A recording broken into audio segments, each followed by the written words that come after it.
सूर्यास्त के बाद जो आप खाते हैं वही ट्यूमर बनता है, वही सिस्ट बनता है, वही ब्लॉकेज बनता है, वही कैंसर बनता है, वही फाइब्रॉइड बनता है।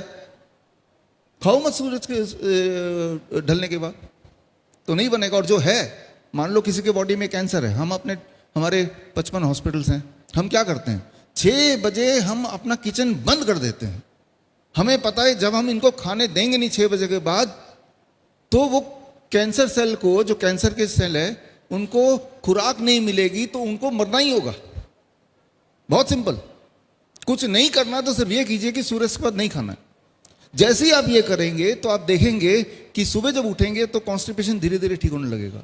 सुबह उठते पूरे बॉडी में जोड़ों में दर्द होता है, वो धीरे धीरे ठीक होने लगेगा, राइट। ब्लड शुगर अपने आप में धीरे धीरे ठीक होने लगेगा, डाइट बिना चेंज किए भी, है ना। नींद बड़ी अच्छी आने लगेगी शाम के सूर्यास्त के बाद नहीं खाएंगे तो, है ना। तो जहां जहां दर्द होता है वो कम होने लगेगा, कहीं ट्यूमरस ग्रोथ दिख रहा है तो वो कम होने लगेगा, कोई घाव भर नहीं रहा है तो घाव भरने लगेगा।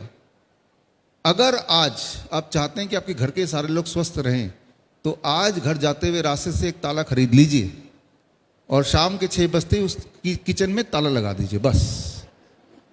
हाँ, आप देखेंगे अरे सब ठीक होने लगे, राइट। धन्यवाद।